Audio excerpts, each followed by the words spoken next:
میں نے دیکھنا ہے کہ ایک بندہ دنیا میں کتنا ڈفرنس لے کے آ سکتا ہے, کتنی چینج لے کے آ سکتا ہے. سب سے پہلے اپنی زندگی میں, پھر اس کے بعد دنیا میں یعنی لوگوں کی زندگی میں. تو وہاں سے میں نے اپنے سفر کا آغاز کیا. اگلے دن جا کے بغیر سوچے سمجھے ریزائن دیا. اس کے بعد اپنا کام کرنا سٹارٹ کیا.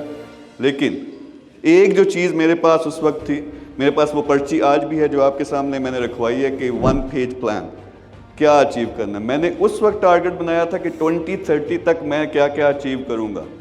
یعنی پہلا ٹارگٹ ہے $100 ملین, پھر $100 بلین, پھر اس سے اوپر. کچھ لوگ یہاں پہ ہیں, جب میں پیسوں کی بات کروں تو وہ شاید کہیں یار پیسہ پیسہ پیسہ, یار تمہارے پلے نہیں ہے تو کیا دینا کسی کو. جب ہم کہتے ہیں یار لوگوں کو دو, لوگوں کو ہیلپ کرو, یعنی آپ ملینئر ہو, اگر آپ اتنے نیک ہو تو رکھو 2-4 ہزار درہم اپنے پاس اور سارے بانٹ دو. مسجدیں بنا دو, اسکول بنا دو, انسٹیٹیوٹ بنا دو. یہ اصل ہوئی نا خدمت.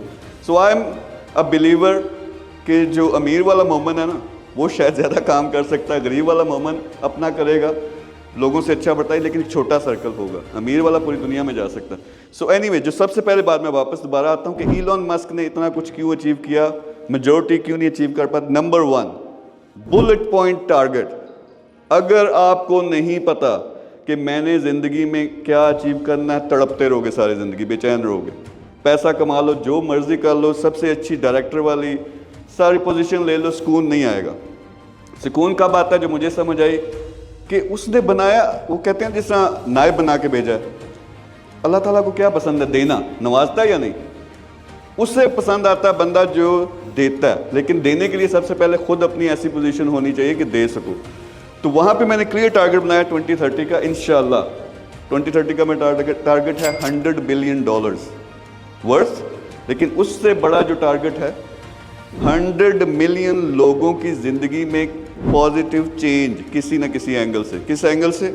یعنی وہ ہمارے بے شمار, آپ کو پتا ہے پاکستان میں, انڈیا میں, پوری دنیا میں اسٹوڈنٹس ہیں جن کو بتایا گھر والوں نے کہ ڈگری کرو مستقبل اچھا ہو جائے گا. اب ساری ڈگریاں کر کے بیٹھے ہوئے ہیں لیکن جاب نہیں ہے. 25,000 کی نوکری نہیں ملتی, دھکے کھاتے ہیں. تو ان کے لیے کچھ کرنا.